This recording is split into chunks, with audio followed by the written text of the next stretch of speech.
Hi, it's Emmy here from This Kawaii Life and welcome to another week of cross stitching. Alright, so every week I've been doing a random poke pattern, which is what I've been calling it.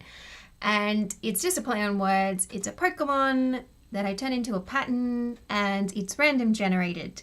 And I do this every week. Most of the time I don't have myself face-wise in it.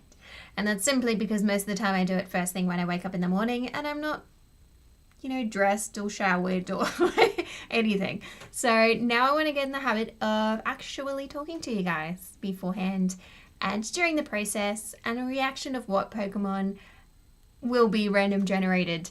And then I can talk to you about if there is any history that I have with that particular Pokemon or anything like that. Just a little bit more personal connection, which I just think is lacking in the other videos that I've made so far around my random poke patterns. Poke patterns? Poke patterns? Poke patterns? Now it just sounds like a bowl of deliciousness.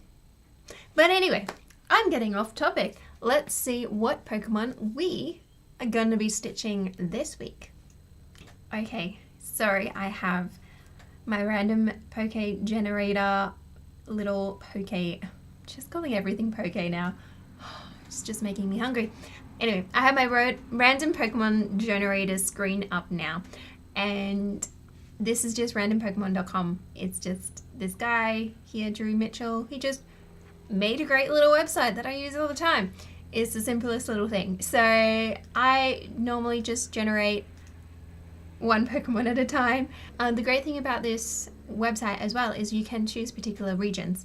So I was contemplating, but I didn't end up doing it in time, having ones of just the Kanto region just before Let's Go came out, but I was not organized enough to actually get a couple of those under my belt. But that's all right. So if you did have a particular one that you wanted to do, you can choose just a particular region, which is really, really awesome. Or a particular type. So if you just want to do fires or waters or grass, ghost, whatever, it's really cool. Anyway, the rest of that stuff I just pretty much leave, and then I just press this wonderful button and we'll see what happens. All right.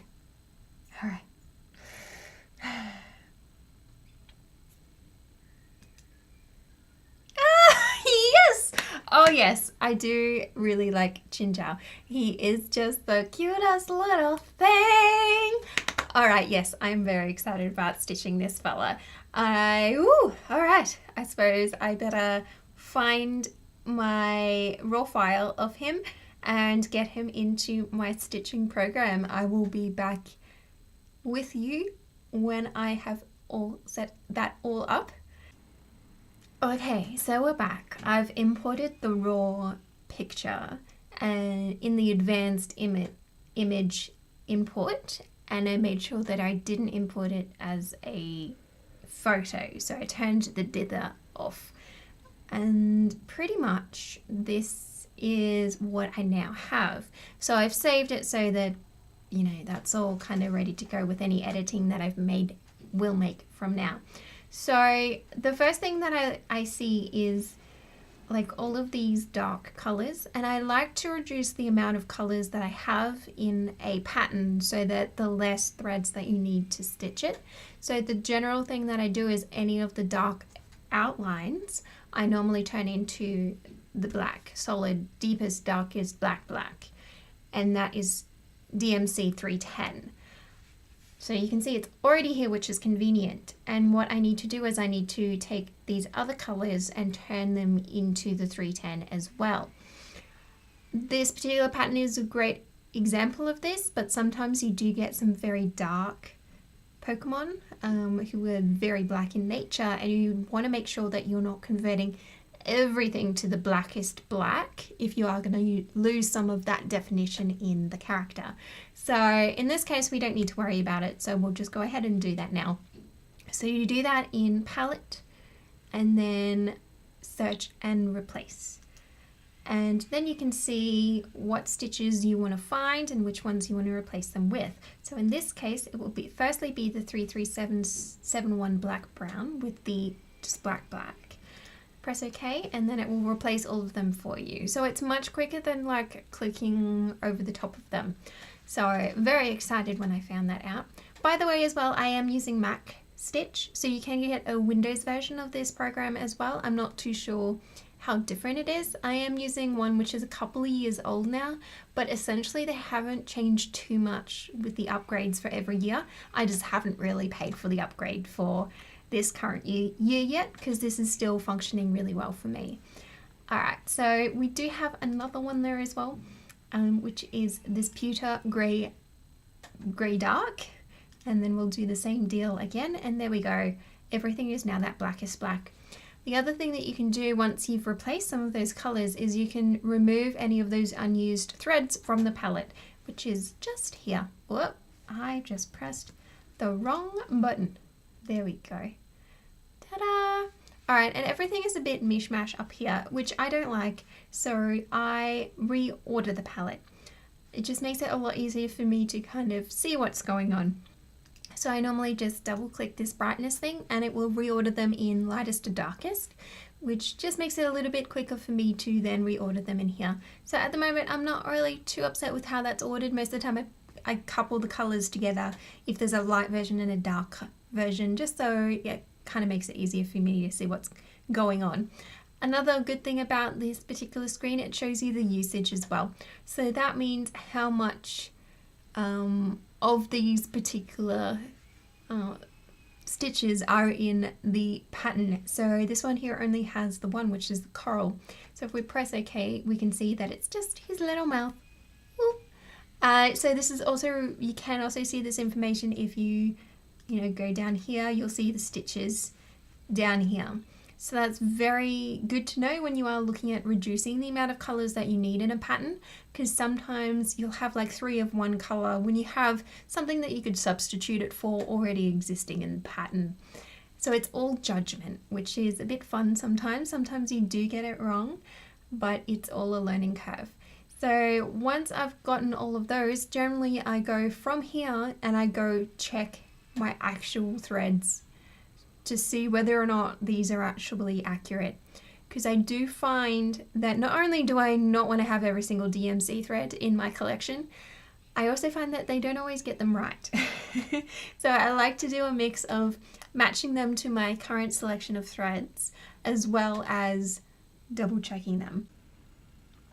Okay, so here are all of my current DMC threads.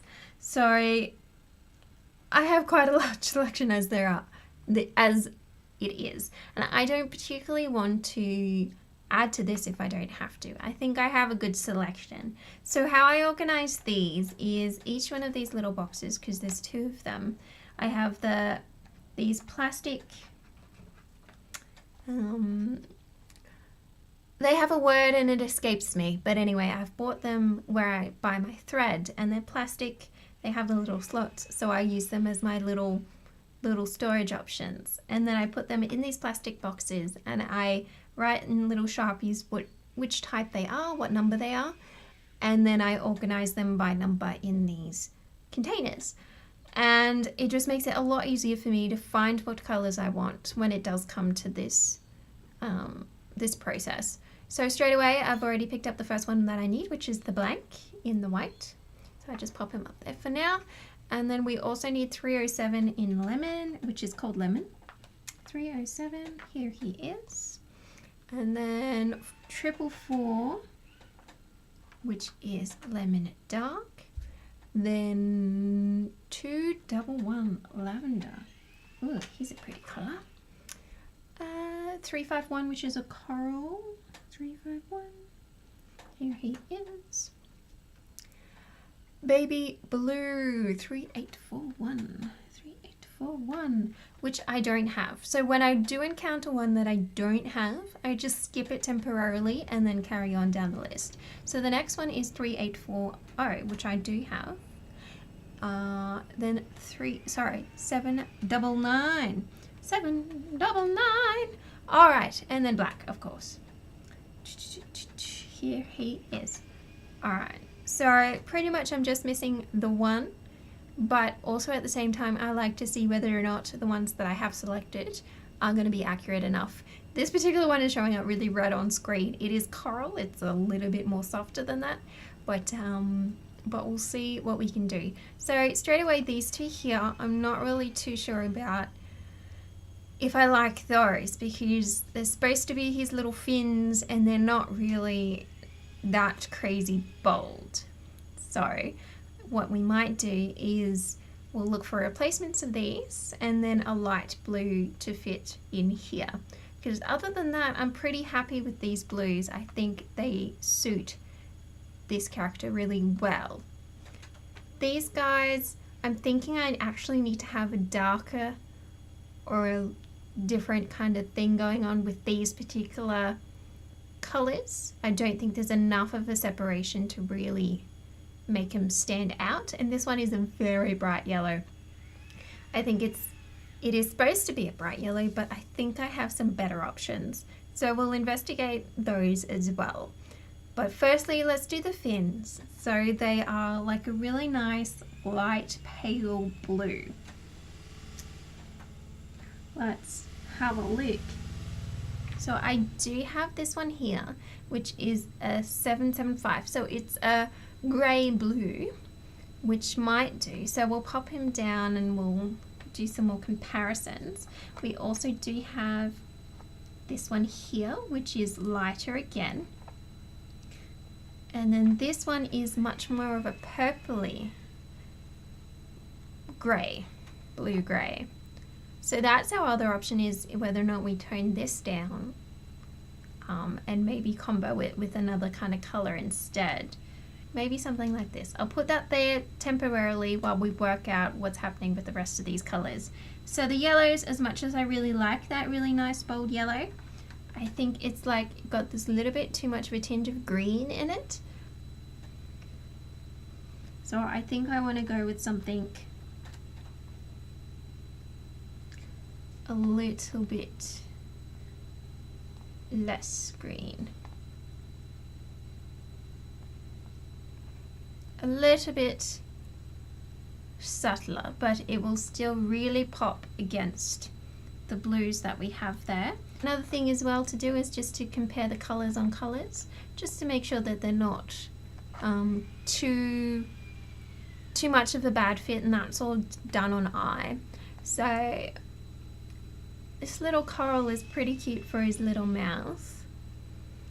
I think he should be a really nice good pop against those colours, so he can stay. Alright, so what we need to figure out now is these little fins, because the rest of it I'm actually really happy with. So do we go with the greys, or do we go with a purple grey, or do we see if we have anything else? So I think I will be happy going with one of these combos.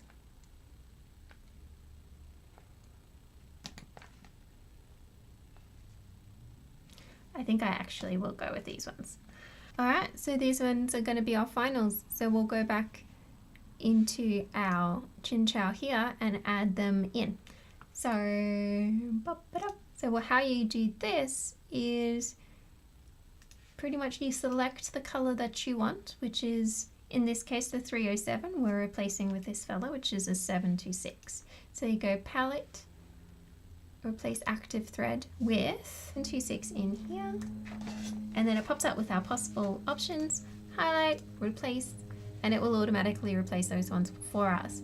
And then we just keep on doing that. So replace active thread, and this one is 728, 728, golden yellow. All right, and then the 211 is our dark version of our grey. Palette, replace active thread with 775. Beautiful. And then our lighter one, which is this one here, is 3756.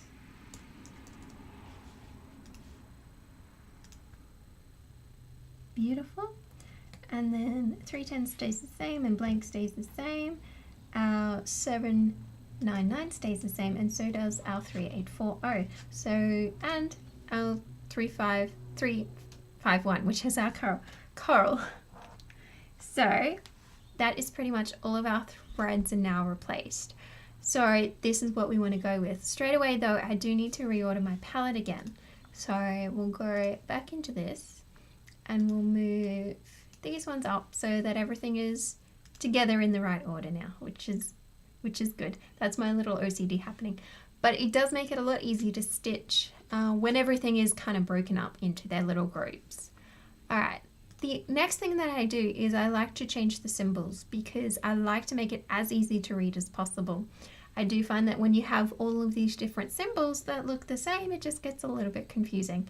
So the first one that I like to change is the blank. I normally just like to go with a nice obvious symbol for him. And then the black, I normally go with a blackest black that we can get, which is pretty much that square. So if we press this little symbols button, it will actually show up what the symbols will look like if we print it out like this. And already you can see like these guys are way too similar. It's really not easy to differentiate. So we will change these symbols around.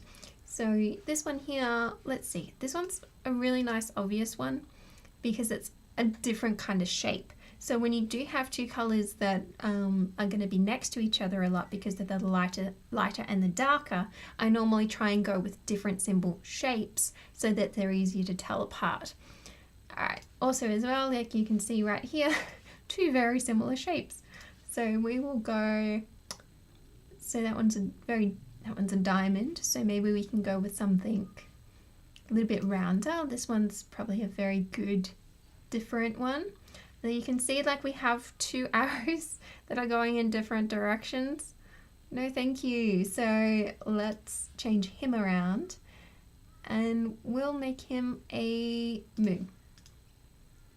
Alright, that's cool. Alright, and then we do also have this little clubs here, which is probably a little bit too similar to a diamond for my liking. And this one does go with the moon, so we probably want something square. And we have this one here that we can choose from.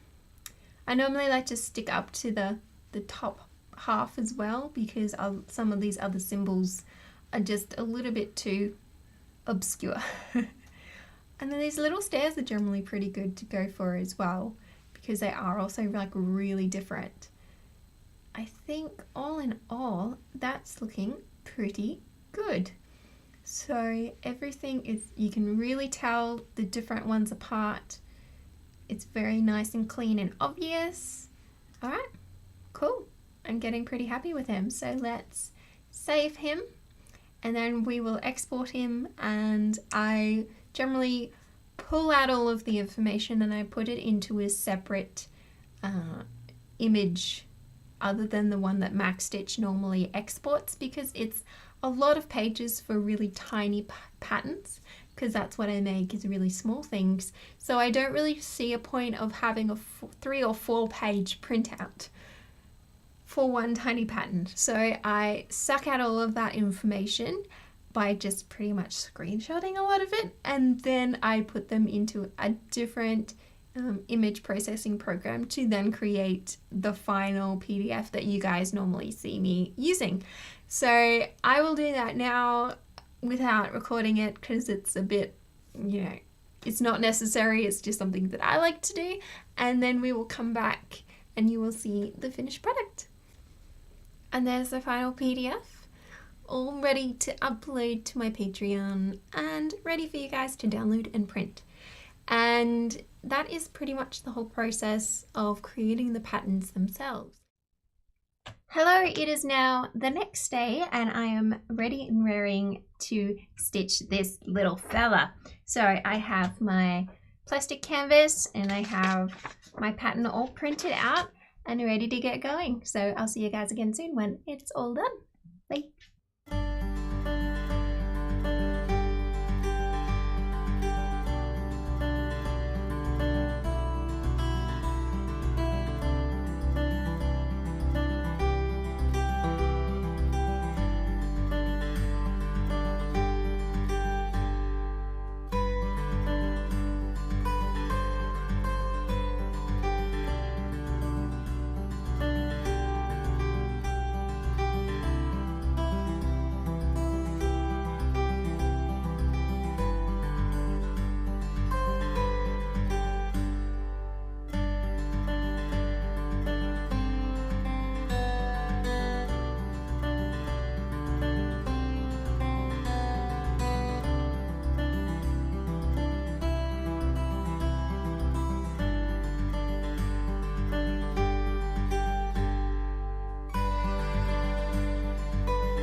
he is all finished. Look at him. He is so adorable. So I'm very, very happy with how he's turned out. The colors are really good. And generally just super happy. So, but I didn't really feel too trepidatious. I think that's the right word I'm trying to use about this pattern. When I was making him, I felt fairly confident with color choices that I was making. So very happy. He will be on Patreon for you guys to download and stitch for yourself. And I hope that you enjoyed this video. If there was anything else that you were curious about as to how I make these patterns or how I stitch or anything like that, don't be afraid to comment below and ask me. Likewise as well, if there is a particular Pokemon you want me to stitch, also comment down below and I might do that instead of a random Pokemon. Suggestions are cool. If you guys really want it, I am willing to take up the challenge. Anyway, I love you guys. I'll see you again soon.